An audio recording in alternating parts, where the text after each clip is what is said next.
ভয়ের সামনে দাঁড়াইয়া আল্লাহর কাছে সফল হতে হবে, এটাই মুমিনের কাজ।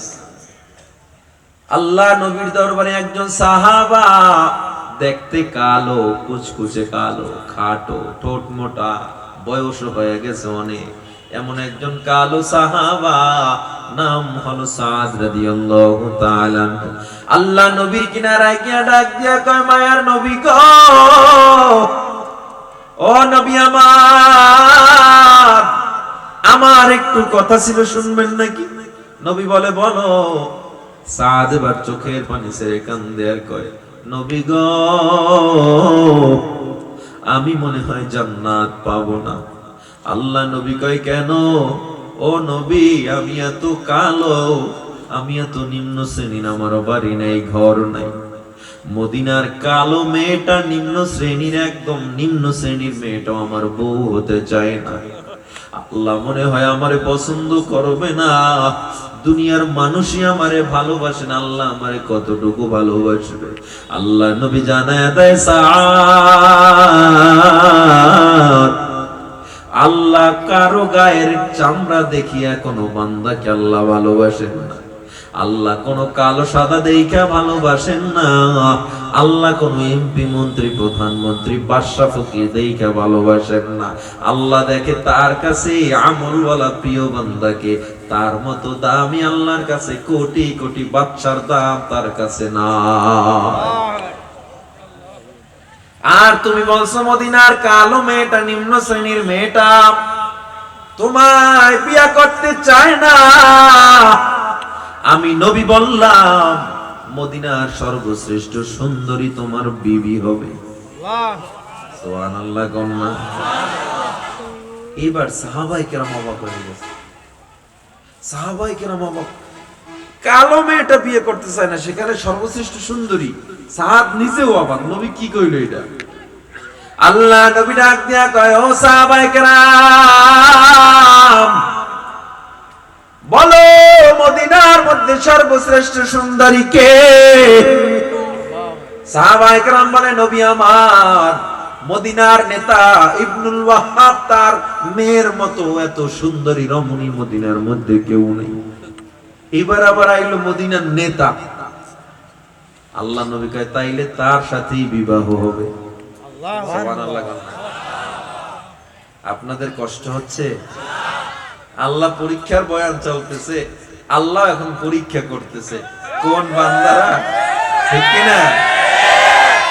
আল্লাহ একটু পরীক্ষা করে দেখতেছে যে আমার বান্দা বেজার হয় কিনা। কারণ আল্লাহর সিদ্ধান্তে যারা বেজার হয় তারা আল্লাহর প্রিয় বান্দা না। আজকের মাহফিলে সামিয়ানার উপরে বৃষ্টি পড়বে, এটা কার সিদ্ধান্ত? আরে জোরে কর না। আমি আজকে অ্যাক্সিডেন্ট হয়ে নাও তো আসতে পারতাম, কিন্তু আনছে কে? আপনাদেরকে বসাইছে কে? বৃষ্টি দিতেছে কে? যারা থাকবে এরাও কার ইশারায় থাকবে? যারা ভাগবে এরাও কার ইশারায় ভাগবে? আল্লাহর ইশারায় ভাগবে।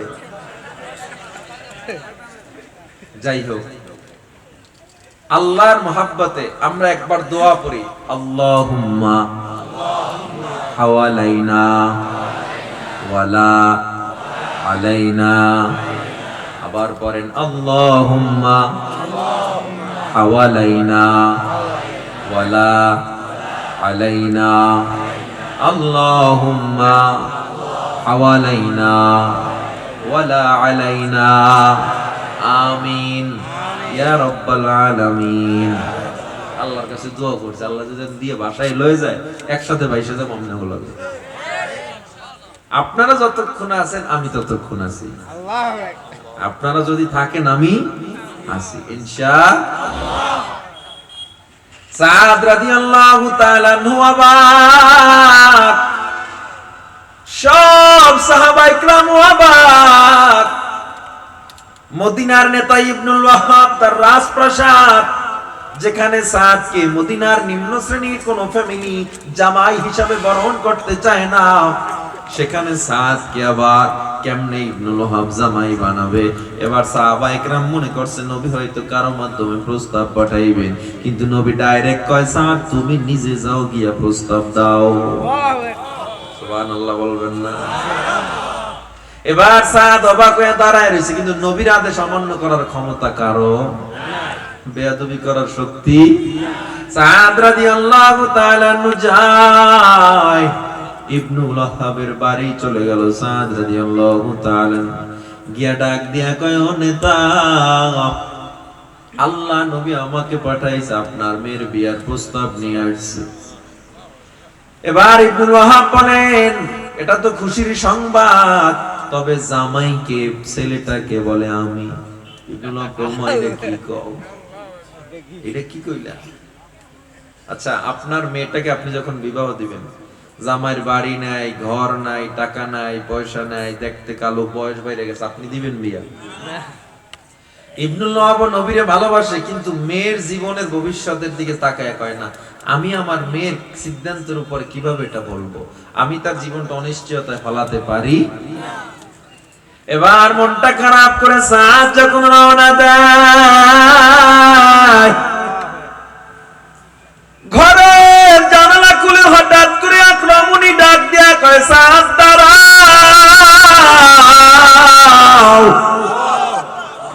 সাদ চেহারাটা ঘুরে দেখে ওই ইবনুল ওয়াহাবের সুন্দরী রমণী তারে ডাকে। আল্লাহু আকবার বলেন, আল্লাহু আকবার। সব কথাগুলো গোপনে গোপনে ইবনুল ওয়াহাবের মেয়ে শুনে ফেলেছিল। সাদ যখন কাছাকাছি আসলো, ইবনুল ওয়াহাবকে ডাক দিয়া কয়, বাবা একটু সাদের কাছে এসে দাঁড়াও আরেকবার। সাদের কাছে যখন দাঁড়াইলো, এবার মেয়েটা ডাক দিয়া কয়, ও সাদ, আমার বাবাকে বলো তুমি কেন আসছো। সাদ বলে, আমারে নবী পাঠাইছে, এই জন্য আমি আসছি। তোমারে নবী পাঠাইছে, এই জন্য তুমি আসছো। এই কথাটা আরেকবার বলো, তোমারে কে পাঠাইছে। এবার সাদ বলে, রহমাতুল লিল আলামিন আমারে পাঠাইছে, এই জন্য আসছি। মেয়েটা ডাক দিয়া কয়, বাবা তুমি কি শুনছো?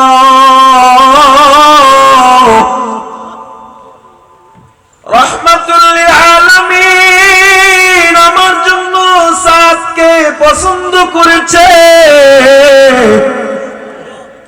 এই বিবাহের ঘটক আমার নবী। ও বাবা গো, তুমি রাজি থাকো আর না থাকো, আমার কিছু করার নাই। আমি সাদকে ছাড়া কারো সাথে বিবাহ বসবো না। এবার বাবা ডাক দিয়া কয়, মা আমার কোনো আপত্তি নাই, কারণ আমিও তোর জীবনের দিকে তাকাইয়া রাজি হই নাই।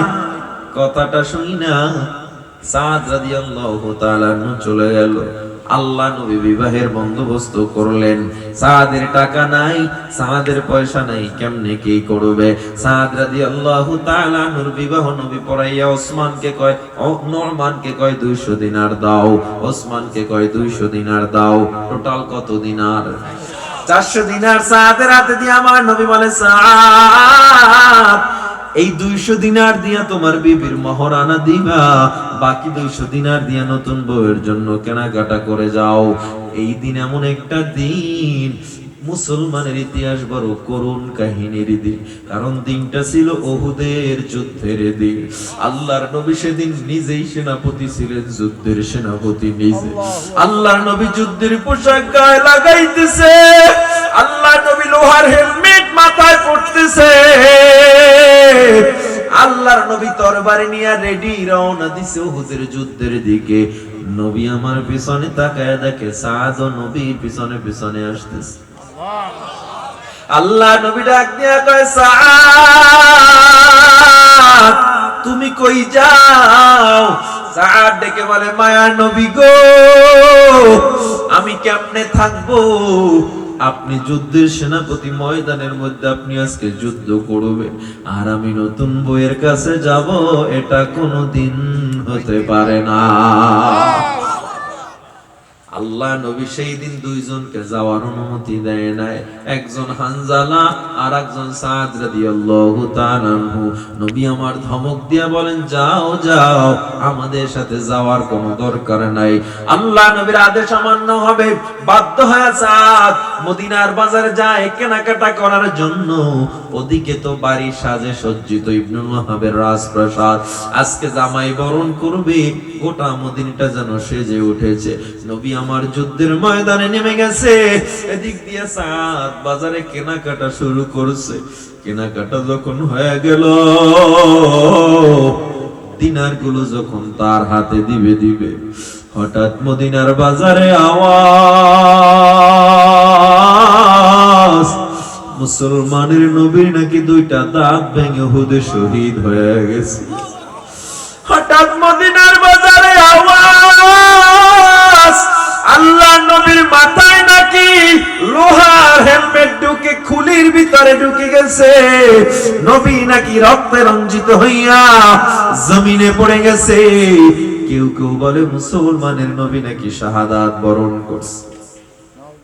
সাদ রাদিয়াল্লাহু তাআলা মালটা ফিরে কয়, ও দোকানদার ভাই, ও দোকানদার ভাই, আমারে ক্ষমা করে দাও, আমি তোমার মাল নিতে পারবো না। কেন পারবা না? আমার নবী উহুদের ময়দানে মার খায়, আমি কেমনে নতুন বউয়ের কাছে যাব? সাদ রাদিয়াল্লাহু তাআলা একটা ঘোড়া কিনছে আর 100 দিনার দিয়ে একটা তরবারি কিনছে। তরবারি কিনা, ঘোড়া কিনা, চেহারা একটা কালো কাপড় বেঁধে নিছে। চেহারায় কালো কাপড় বাঁধার পর যুদ্ধের ময়দানে রওনা দিছে। দেখেন, মুনাফিকি যদি থাকতো, সাদ নবীর দেখানোর জন্য যাইতো, আবার নবী পাঠায় দিত, চলে আসতো। কিন্তু চেহারায় কালো কাপড় বেঁধে নিছে যেন নবী চিনতেই না পারে। আমাল সে বনতি হে ये जन्नत भी जहन्नम, अमाल से बनती है ये जन्नत भी जहन्नम, ये खाक फितरत में न नारी है न नूरी, ये खाक फितरत में न नारी है न नूरी। সাদ রাদিয়াল্লাহু তাআলা ঘোড়ার পিঠে করে রওনা দিলেন, হাতে তরবারি, চেহারায় কালো কাপড়, দুর্দান্ত গতিতে দুর্বার বেগে দৌড়ায়। সরাসরি গিয়া সাদ যখন উহুদের ময়দানে নেমে যায়, সাদ গিয়া যুদ্ধ শুরু করে দিছে, কোনো দিকে তাকায় না, কারণ আমার নবী রক্তাক্ত। সাদের তরবারির এত পাওয়ার, মনে হয় যেন সাদের তরবারিতে আজকে আগুন লেগে গেছে। আল্লাহু আকবার বলেন, আল্লাহু আকবার। সাহাবায়ে কেরাম অবাক, কেমন সাহাবা, এতদিন আমরা দেখি নাই তার ইমানের পাওয়ার এত ভয়ঙ্কর। বেঈমানরাও ভীত সন্ত্রস্ত হয়ে গেছে, কেমন এমন সাহাবা। ওদিকে নবী আমার রক্তে রঞ্জিত, আল্লাহর নবীর চেহারা মোবারক লাল হয়ে গেছে।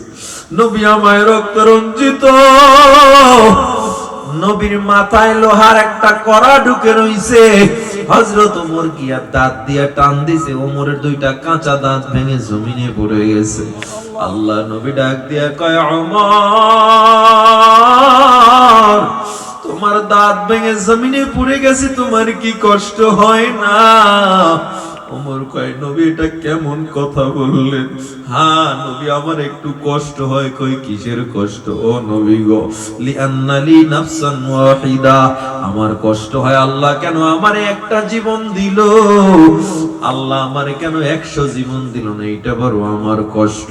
আল্লাহ যদি আমারে আজকে 100 জীবন দিত, আপনার জন্য আমি সব কুরবানি করে দিতাম।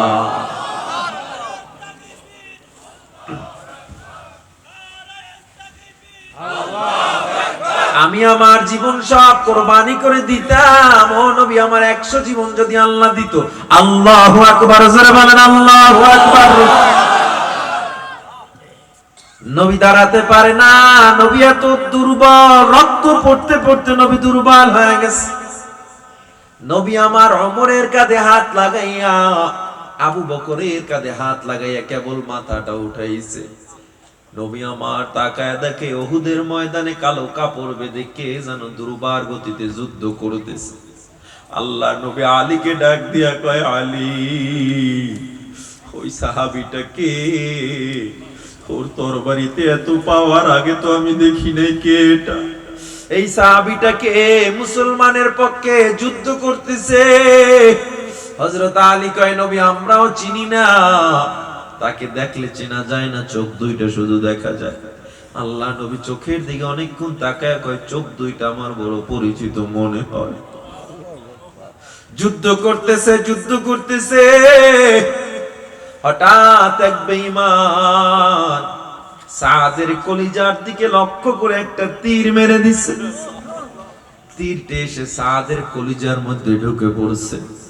সাদ এবার ঘোড়ার পিঠ থেকে পড়ে জমিনে গলা কাটা মুরগির মতো ছটফট ছটফট করতেছে। আল্লাহর নবী এত অসুস্থ, তাকায় রইছে কে? ছটফট করতে করতে সাদের চেহারার কালো কাপড়টা যখন ছুটে যায়, আমার নবী ডাক দিয়া কয়, আমার সাদ, ওরে আমি বিবাহের নতুন বউয়ের কাছে পাঠাইলাম, দেখ ওমর, দেখ কত বড় পাগল, আয়েশা জীবনটারে দিয়ে দিতেছে। আল্লাহ নবী তো অসুস্থ, দাঁড়াইতে পারে না, কিন্তু নবী আমার সাদের অবস্থা দেখে নবী সবাইরে ফালাইয়া পাগলের মতো দৌড় দিছে। আল্লাহ নবী নিজে গিয়া সাদকে কোলে তুলে নেয়। সাদকে কোলে তুলে নবী আমার মাথা মোছায়, পানি দেয়। এবার নবী আমার কয়, সাদ, দেখ কত বড় বিপদ, আজ এখানে আসছো, দেখ কত বড় বিপদ। তুই যদি আজকে না আসতি, নতুন বউয়ের কাছে যাইতে পারতি, এত বড় আঘাত তোর পাইতে হতো না। হযরত সাদ বলে, নবী কিসের বিপদ? আজকে যদি আমি না আসতাম, আপনার দামি কোলে কি আমি চড়তে পারতাম নাকি? আজকে যদি আমি না আসতাম, আপনার ওই মোবারক হাত আমার মাথায় কে বুলাইতো? আল্লাহু আকবার বলেন, আল্লাহু আকবার। আবু লুবাবা রাদিয়াল্লাহু তাআলা থেকে হাদিস বর্ণনা করা হয়, আল্লাহর নবী সাদের দিকে তাকায়া কান্না করতে করতে এবার মুস্কি মুস্কি হাসতেছে। আবু লুবাবা জিজ্ঞাসা করে, নবী আমার হাসেন কেন? আল্লাহর নবী ডাক দিয়া কয়, ও আবু লুবাবা, আমি হাসতেছি কারণ আমি দেখতেছি জান্নাত থেকে হাজার হাজার ফেরেশতা জান্নাতি রুমাল নিয়ে আসছে সাদের রূহটা জান্নাতে পৌঁছে দেওয়ার জন্য। ও আবু লুবাবা, আমি সাদের এমন অবস্থা দেখে হাসছি। কই নবী মাথা ঘুরায় নিছে। এবার আবু লুবাবা কয়, ও নবী মাথাটা কেন ঘুরায় নিছেন? মাথা কেন ঘুরায় নিছেন নবী আমার? আল্লাহ নবী বলে, আবু লুবাবা, যেই সাদ দুনিয়ার সুন্দরী ফালাই আল্লাহর জন্য জীবন দিয়ে দিছে, ওকে পাওয়ার জন্য আল্লাহর বানানো হাজার হাজার হাজার হাজার মাখলুক, কোটি কোটি মাখলুকের সব সৌন্দর্য এক করলেও যেই সুন্দর হবে না, এরকম জান্নাতের হুর গুলো তাকে পাওয়ার জন্য দৌড়াইতেছে। এত জোরে দৌড়ায় তাদের পায়ের কাপড় গুলো হাঁটুর উপরে উঠে যাচ্ছিল। এই জন্য আমি চেহারাটা ঘুরে নিয়েছিলাম। জোরে কোন সুবহানাল্লাহ। এটাকে বলে ভয়ের মধ্যে আল্লাহকে না ভোলা, নবীকে না ভোলা। আপনাকে আমাকে আল্লাহ পরীক্ষা করবেন ভয়ের মধ্যে ফালাইয়া, ক্ষুধার মধ্যে ফালাইয়া। ঘরে চাল না, এখানে অনেক ফ্যামিলি আছে, মাস চলে যায়, 2 মাস 3 মাস চলে যায়, গরুর গোশত দিয়ে কত খানা খাইতে পারে না। ও মুসলমান,